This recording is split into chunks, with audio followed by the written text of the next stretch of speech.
आगे के 4 जिलों को अलर्ट कर दिया गया है, लेकिन यह अलर्ट किस तरह का है, किस तरह से लोगों को सुरक्षित स्थानों पर पहुंचाने की कवायद की जा रही है, यह मैं आपसे जानना चाहूंगा। इस बीच देखिए एक और अहम खबर आ रही है। ऋषिगंगा पावर प्रोजेक्ट को बड़ा नुकसान हुआ है, जिसकी आशंका लगातार जताई जा रही थी, वो खबर अब सामने आ चुकी है। चमोली पुलिस ने लोगों को गांव छोड़ने का आदेश दिया है। अलकनंदा धौलीगंगा नदी के किनारे से हटने का आदेश जारी कर दिया गया है। जोशीमठ एवलांच में 2 पुल बह गए। ये इस वक्त की एक बड़ी और ताजा अपडेट हमारे पास आ रही है। और ऋषिगंगा पावर प्रोजेक्ट जिसका जिक्र लगातार हो रहा है, यहां पर बड़ा नुकसान हुआ है। 50 से 75 मजदूरों के लापता होने की भी खबर है। श्रीनिवास। समीर, सबसे पहले मैं आपको अभी जो सबसे ताजा खबर आ रही है वो दे दूं कि उत्तराखंड के मुख्यमंत्री त्रिवेंद्र सिंह रावत ने आज के अपने सारे कार्यक्रम रद्द कर दिए हैं और अब से थोड़ी देर बाद वो चमोली के लिए रवाना होने वाले हैं। अब अच्छा। दूसरी चीज मैं बताऊं आपको इस पूरी आपदा के बारे में।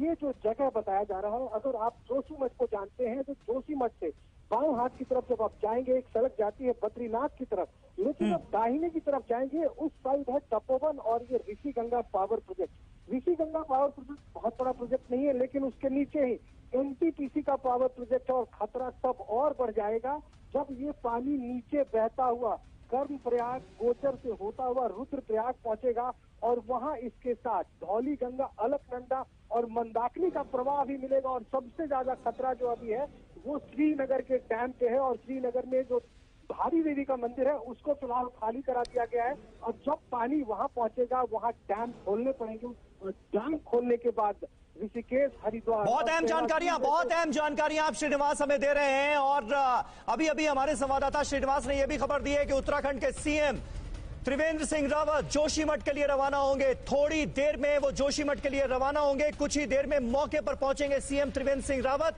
ये बड़ी जानकारी सामने आ रही है। और आज के उनके जितने भी कार्यक्रम थे सब जाहिर है मुख्यमंत्री ने कैंसिल कर दिए हैं, क्योंकि एक और बड़ी प्राकृतिक आपदा इस वक्त उत्तराखंड के सामने है। श्रीनिवास, कंटिन्यू। बस और बताओ, वहां पे जितने भी पावर प्रोजेक्ट हैं, चाहे वो ऋषिगंगा पावर प्रोजेक्ट हो या फिर एनटीपीसी का पावर प्रोजेक्ट हो, इस सबकी सुरक्षा सीआईएसएफ की टुकड़ियों के पास होता है। अच्छा। वहाँ मजदूर ही नहीं, बड़ी संख्या में सीआईएसएफ के जवान मुस्तैद होते हैं। और ये जगह एक और बात बता दूं, सामरिक दृष्टि से भी बहुत ही महत्वपूर्ण है। उस पूरे इलाके को जोड़ने वाला एक पुल है और ये बताया जा रहा है कि वो पुल भी टूट चुका है और जहाँ से बिल्कुल श्रीनिवास, ये खबर आ रही है कि 2 पुल पानी के तेज बहाव में बह गए। 2 पुल। सबसे बड़ी बात यह है कि इस पुल के टूट जाने के बाद से वो पूरा इलाका, अगर हम कह सकते हैं तो मेन लैंड से इसका पूरा कनेक्शन कट जाता है। तो अब सबसे बड़ी बात यह है, और सीमा ये चीन से, ये इलाका चीन की सीमा से लगती भी जगह, बामुश्किल यहाँ से 100 किलोमीटर की दूरी पे आप कह सकते हैं भारत और चीन की सीमा है। सबसे ज्यादा डर उस बात का है जब ये पानी अपनी पूरी गति के साथ धौलीगंगा, मंदाकिनी और अलकनंदा रुद्रप्रयाग में आकर इस बहाव में अलकनंदा का भी बहाव मिलकर आएगा। और मैं आपको बता दूं कि 2013 की आपदा में मैं वहां खुद मौजूद था और रुद्रप्रयाग में। बिल्कुल श्रीनिवास, देखिए आपसे बातचीत जारी रहेगी। और इस बीच एक और बड़ी अपडेट ये आ रही है कि तमाम जो मंदिर हैं, क्योंकि आज संडे का दिन है, श्रद्धालुओं की भीड़ भी खासी रहती है। उत्तराखंड के जो मंदिर हैं वहां पर भारी संख्या में तीर्थयात्रियों का जमावड़ा रहता है, ये हम सब जानते हैं। इसलिए यह खबर और ज्यादा चिंताजनक है। नदी किनारे के इलाके खाली कराए जा रहे हैं और तमाम मंदिरों से श्रद्धालुओं को निकाला जा रहा है, हटाया जा रहा है। धारी देवी का जो मंदिर है वो भी पूरी तरह से खाली करा लिया गया है ताकि नुकसान कम से कम हो। श्रीनिवास, इस बीच ये भी खबर। समीर, मैं यही बता रहा था आपको कि श्रीनगर में एक बहुत बड़े डैम का निर्माण किया गया है। अच्छा। और वहाँ पे जब 2013 की आपदा आई थी तो धारी देवी का मंदिर का जो ओरिजिनल प्लेस था उसको वहाँ से हटाकर दूसरे जगह पे रखा, मंदिर को ले जाया गया था। और ये भी कहा गया था कि ये धारी देवी का ही प्रकोप है, उनके मंदिर को हटाने से इस तरह की आपदा आई थी। तो उसी मंदिर की हम बात कर रहे हैं। ये मंदिर एक पिलर के ऊपर जो बाद में नया बांध बना है, तो कह सकते हैं एक डैम के बीचों बीच ही है और एक छोटी सी पुलिया से भक्त वहाँ पे जाते हैं। तो उस मंदिर को पूरी तरह खाली करा गया है क्योंकि पानी वहाँ आएगा और जरूर आएगा। और मैं इस बात और बता दूं कि वहाँ तक पानी को आने में कम से कम 4 से 5 घंटे का वक्त लगेगा। और सबसे अच्छी बात यह है कि 2013 में ये जो बाढ़ आया था उस वक्त सुबह के तकरीबन 3 से 4 बज रहे थे, लोग सो रहे थे। लेकिन सबसे अच्छी खबर ये है कि ईश्वर का एक आशीर्वाद है कि ये दिन की घटना है, इसलिए तमाम लोग जगे हुए अलर्ट है। इसलिए 2013 जैसा नुकसान तो शायद नहीं होगा, लेकिन ये जो बाढ़ का वेग है, अभी हम ये मना नहीं कर सकते कि ये वेग उतना तेज वेग है या नहीं, क्योंकि जिस तरह की तस्वीरें सामने आ रही हैं, सीधा ग्लेशियर टूटकर नीचे गिरा है और ये पूरी नदी कम से कम, अगर मैं अंदाजा लगा सकता हूँ तो कम से कम अभी नदी के बहाव में, उसके लेवल में 15 से 20 मीटर जल स्तर बढ़ चुका होगा। और सबसे बड़ी बात, रास्ते में बहुत सारे इंपॉर्टेंट जगह हैं। जैसे अगर हम गौचर की बात करें, गौचर में हमारे भारतीय वायुसेना और आर्मी का बड़ा कैंप है, वहाँ हेलीपैड्स हैं और ये तमाम लोग रहते हैं। और ये एक तरह से कहेंगे वहाँ प्लेन सा दिखता है गौचर में, लेकिन जब ये पानी का बहाव आएगा तो जो लोग नीचे की तरफ बसे हैं, गौचर में आप कह सकते हैं पूरा शहर ही नीचे तलहटी में बसा है, तो वहाँ नुकसान होने की संभावना है सलीम। और सबसे ज्यादा खतरा श्रीनगर के डैम पे है, और उस डैम को जब पानी का प्रवाह वहाँ पहुंचेगा तो खोलना ही पड़ेगा, क्योंकि बीच में पानी को रोकने का हमारे पास कोई उपाय नहीं होता है। प्राकृतिक आपदा है, ये अपने रास्ते जाएगी।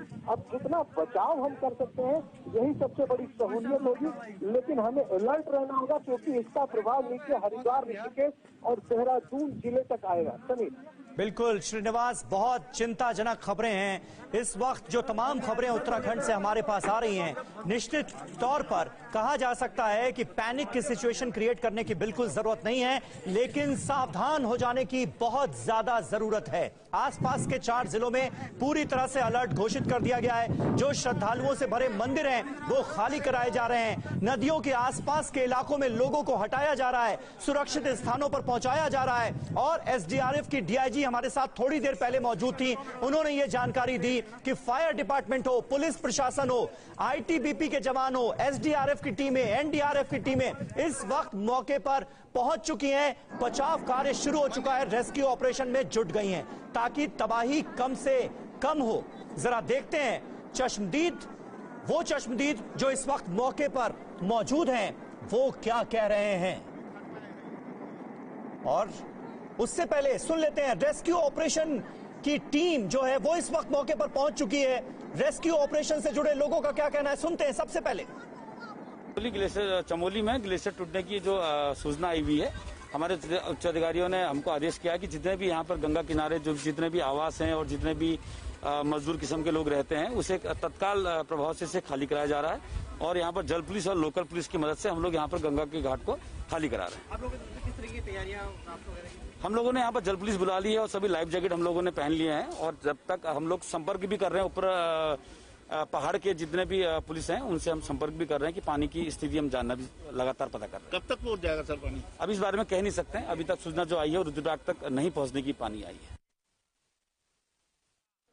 तो नदी किनारे बसे गांवों को खाली कराया जा रहा है और जो रेस्क्यू ऑपरेशन की टीम है वो इस वक्त मौके पर पहुंच चुकी है, क्योंकि ऐसे वक्त में सावधानी ही सबसे बड़ा बचाव होती है। और सावधानी आसपास के इलाकों में लोग बढ़ते हैं, यही सबसे बड़ा इस प्राकृतिक आपदा से बचाव होगा। बड़ी प्राकृतिक आपदा है, निश्चित तौर पर इससे इनकार नहीं किया जा सकता। जोशीमठ में ग्लेशियर टूटा है, डैम के ऊपर गिरा है, डैम टूटा है और उसके बाद पानी का तेज बहाव आगे के इलाकों की तरफ बढ़ चला है। श्रीनिवास हमारे संवाददाता हमारे साथ मौजूद हैं और जोशीमठ और आसपास के इलाकों से श्रीनिवास की अच्छी खासी वाकफियत है, इसलिए श्रीनिवास आपको बेहतर तरीके से बता सकते हैं कि आगे के इलाकों में कितना बड़ा खतरा है। श्रीनिवास, और हम सबकी चिंता का सबब भी इस वक्त यही है।